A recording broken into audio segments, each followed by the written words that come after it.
I built this. I gave everything to this number, to this team, to this dream.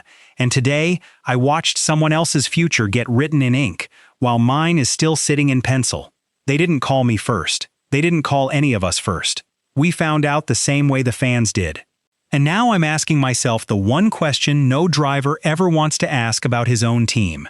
Am I next? That question doesn't need an answer tonight. It only needs to be asked. Because once it's asked out loud, nothing about the next contract negotiation looks the same.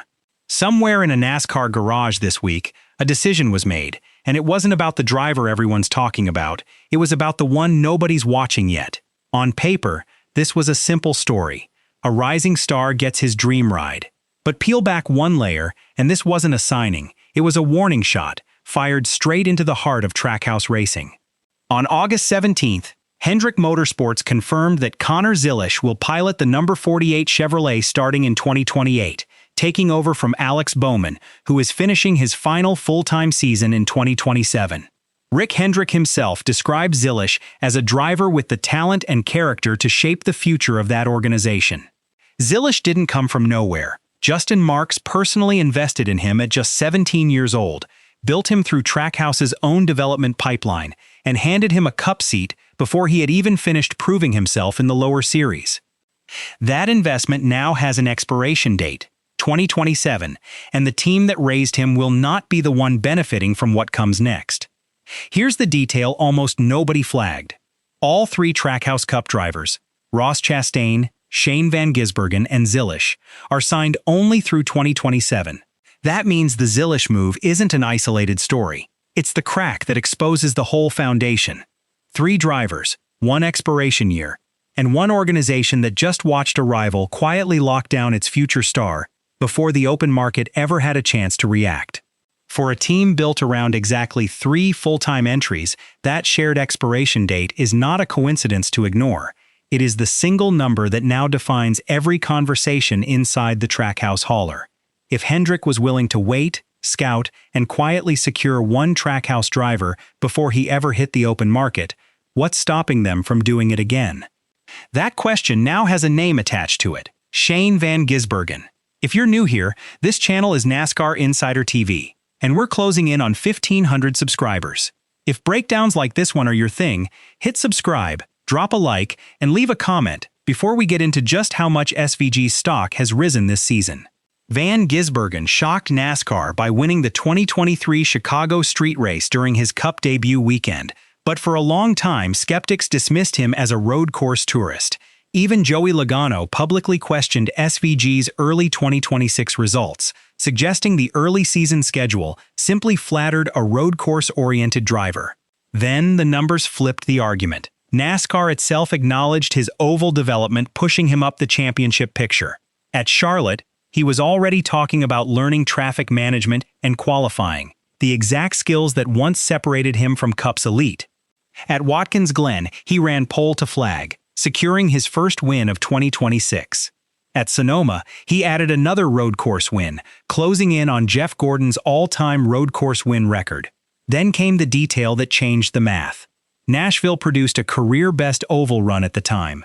Echo Park Speedway followed, where he led 49 laps and finished 5th, matching his best career oval result. 2 seasons earlier, an oval finish like that from Van Gisbergen would have been treated as an outlier.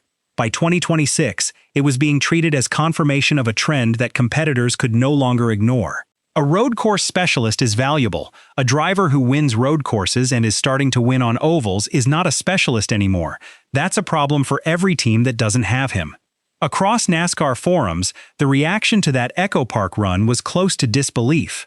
One thread compared it to watching a driver figure out ovals in real time, summarizing the mood simply: once SVG figures out ovals, it's over. Another longtime poster admitted he never expected SVG to run competitively on concrete, historically one of his weakest surfaces, let alone crack the top 5 there. Trackhouse already extended SVG once, in 2025, keeping him beyond his original deal. At the time, he called Trackhouse his home. But contracts expire, and 2027 is now the wall everyone is staring at. Van Gisbergen made his intentions known back in June, telling Race Service, I can see myself here for another 2, 3, 4 more years. I don't have a timeline on it, but I really enjoy my racing. I am a long way from home and I miss being home, but it's really fun racing here.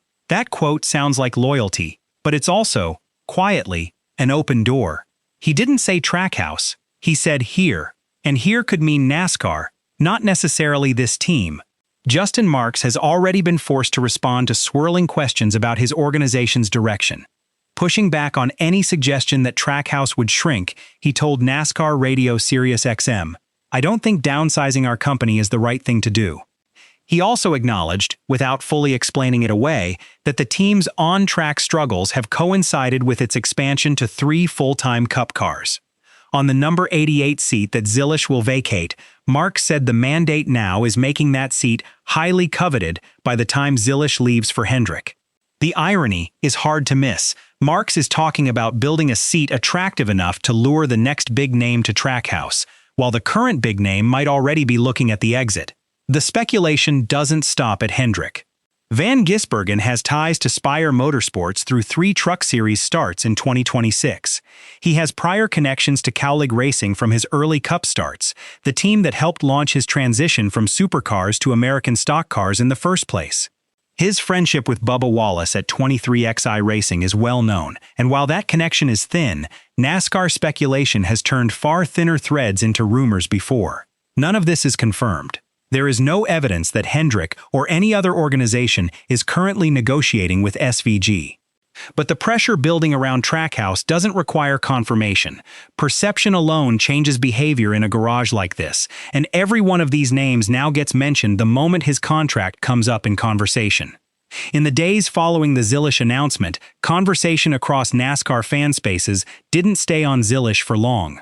It pivoted almost immediately to Trackhouse's other 2 drivers. One recurring theme was disbelief that a team backed by sponsors like Busch Light, Wendy's, Red Bull, and Kubota could be performing this poorly, with one thread bluntly asking whether Trackhouse was fumbling the biggest bag in NASCAR history. Another angle compared Trackhouse's current position to past organizational collapses, pointing to how Ray Evernham's operation faded despite factory backing, used as a cautionary parallel, not a direct comparison. A widely upvoted comment stated flatly that if Trackhouse doesn't find consistency, they'll struggle to keep any of their drivers, tying performance directly to retention risk. What started as celebration over Zilisch's future at Hendrick turned, within days, into an audit of everything Trackhouse has built since expanding to 3 full-time cars, an expansion that was supposed to be a sign of strength, not a source of doubt. Will Trackhouse's performance improve enough, fast enough, to keep him? Does SVG's own comment about here mean Trackhouse or just America? If Hendrick moved on Zilisch before he ever hit the open market, has that conversation about SVG already quietly started somewhere no one's reporting yet? And if Trackhouse loses SVG and Chastain the same year Zilisch leaves, what is Trackhouse in 2028? And if Hendrick already ran the numbers on Zilisch 2 years in advance, is Shane Van Gisbergen's name already written somewhere on a whiteboard nobody outside that building has seen? Right now, Shane Van Gisbergen is still wearing Trackhouse colors. That's the fact. Everything else, the contract, the leverage, the whispers, that's the story nobody's finished writing yet. If this breakdown kept you hooked, comment below with where you think SVG ends up in 2028. And share this with a fellow NASCAR fan who needs to see it. If you enjoy real NASCAR breakdowns like this, why?